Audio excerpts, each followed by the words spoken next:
आज आप जानेंगे कुछ क्विक रिलीविंग होम रेमेडीज़ के बारे में जिससे आप बदहज़मी यानी कि इंडाइजेशन से तुरंत राहत पा सकते हैं। इसी के साथ अगर आपको बदहज़मी या कॉन्स्टिपेशन यानी कि कब्ज़ लगातार ही बना रहता है तो आज मैं आपको बताऊंगा एक कंप्लीट परमानेंट सॉल्यूशन जिससे आपको कॉन्स्टिपेशन या बदहज़मी की समस्या फिर कभी नहीं होगी।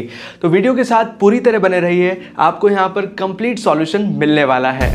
नमस्कार दोस्तों, मैं हूँ आगम सिंह सिसोदिया। स्वागत है आप सभी का।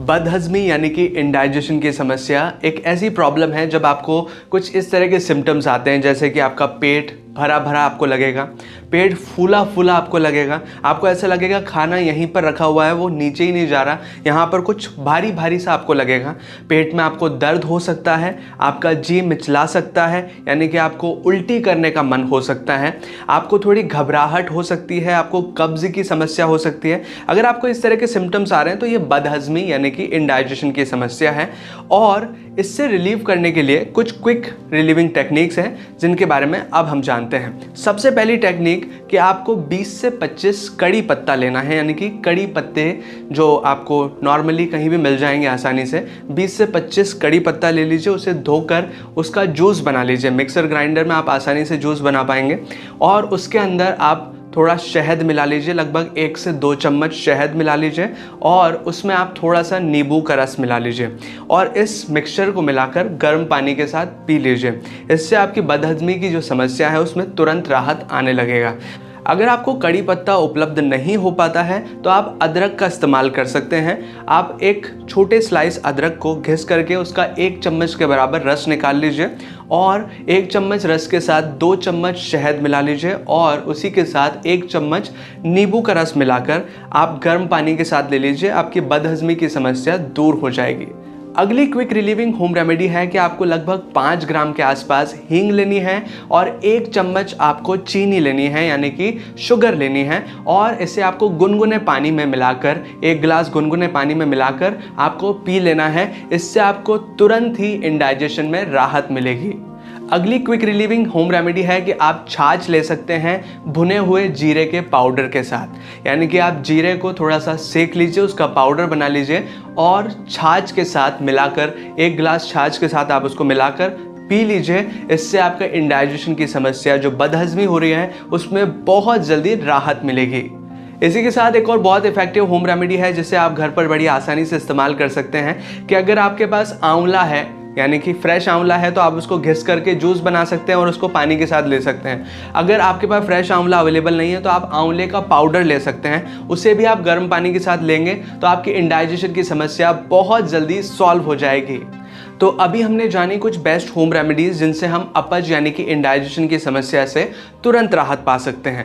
लेकिन अगर आपको इंडाइजेशन की समस्या या कॉन्स्टिपेशन कब्ज की समस्या लगातार ही बनी रहती है, अक्सर हो जाती है ऐसी समस्या, तो अब मैं आपको कुछ बेस्ट लाइफस्टाइल चेंजेस और कुछ डाइटरी चेंजेस सजेस्ट करना चाहूँगा जिनसे आप जिन्हें आप फॉलो कर लेते हैं तो आपको कभी भी कॉन्स्टिपेशन यानी कि कब्ज या इंडाइजेशन की समस्या का सामना नहीं करना पड़ेगा। तो पहला लाइफस्टाइल चेंज ये है कि आपको ओवर ईट नहीं करना है, कि जितनी आपकी कैपेसिटी है उतना ही खाइए, ओवर एक्सेस में ना खाएं। कि अगर आपको ज़्यादा भूख लग रही है और आप ज़्यादा खा गए या फिर आपको कोई चीज़ ज़्यादा ही टेस्टी लग रही है आप उसके चक्कर में ज़्यादा खा गए तो इससे इंडाइजेशन की समस्या बढ़ेगी, क्योंकि हमारे पेट में जो डाइजेस्टिव जूसेस सीक्रेट होते हैं उनको प्रॉपरली डाइजेस्ट करने का स्पेस नहीं मिल पाएगा कि वो खाने के साथ प्रॉपरली मिक्स हो पाएँ और आपके खाने को डाइजेस्ट कर सकें। इस वजह से बहुत ज़्यादा प्रॉब्लम क्रिएट हो जाती है जब डाइजेस्टिव जूस पूरी तरह काम नहीं कर पाते।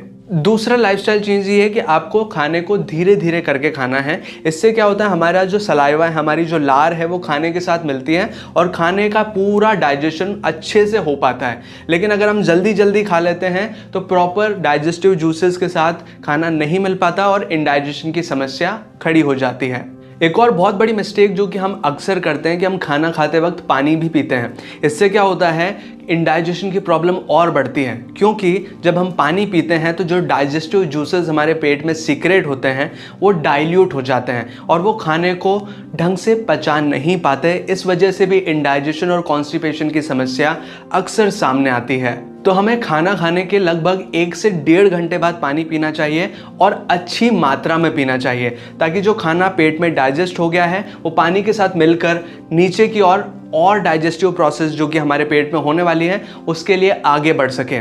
हमको पानी ज़रूर पीना है 1 से 1.5 घंटे बाद। 1 घंटे तक तो नहीं पीना। कई बार हम पानी नहीं पीते, इस वजह से भी इंडाइजेशन की समस्या सामने आने लगती है। एक बहुत ज़रूरी लाइफस्टाइल चेंज है जिसे आपको ज़रूर फॉलो करना चाहिए कि आपको उन फूड आइटम से दूर रहना चाहिए जिससे आपको लगता है कि आपको कॉन्स्टिपेशन या बदहज़मी वो कर सकते हैं, जैसे कि कुछ हैवी फूड्स।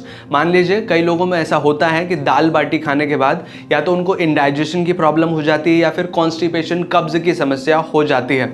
तो आपको ऐसे हैवी फूड आइटम से दूर रहना चाहिए, उन्हें अवॉइड करना चाहिए, या फिर खा भी रहे हैं तो कम अमाउंट में खाइए ताकि वो आपको इंडाइजेशन या कॉन्स्टिपेशन की समस्या न कर सकें। यानी कि आपको पहचानना पड़ेगा कि किस फूड से आपको ऐसा होता है, बदहज़मी होती है, कॉन्स्टिपेशन होता है, तो उसको कम से कम अमाउंट में लीजिए या फिर उसे अवॉइड कीजिए। अब यहाँ पर एक बहुत ज़रूरी लाइफस्टाइल चेंज है जिसे आपको मस्ट फॉलो करना चाहिए, ज़रूर फॉलो करना चाहिए कि आपको खाना खाने से पहले सलाद का ज़्यादा से ज़्यादा मात्रा में सेवन करना है, जिसमें कि कच्ची फल सब्जियां शामिल हों। आप कुछ भी पका हुआ खाना खा रहे हैं उससे पहले काफ़ी मात्रा में कच्ची फल सब्जियों का सेवन करें। इससे आपको इंडाइजेशन या कॉन्स्टिपेशन कभी नहीं होगा, आपको इस तरह की समस्या देखने ही नहीं मिलेगी। स्पेशली खीरा का इस्तेमाल करें, खीरा, ककड़ी, किसी भी तरह का फल आप इस्तेमाल कर सकते हैं।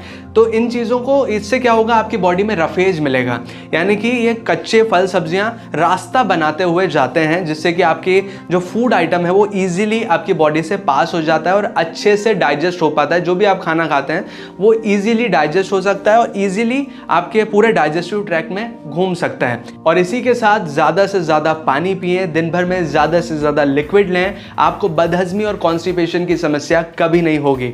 अगर आपको ये वीडियो अच्छा लगा हो तो प्लीज़ वीडियो को लाइक कीजिए, इसे शेयर कीजिए, और अगर आपने चैनल अभी तक सब्सक्राइब नहीं किया है तो प्लीज़ चैनल को सब्सक्राइब कीजिए, बेल आइकन को दबाकर ऑल पे प्रेस कीजिए ताकि इसी तरह के वीडियो नोटिफिकेशंस आपको आगे भी मिलते रहें।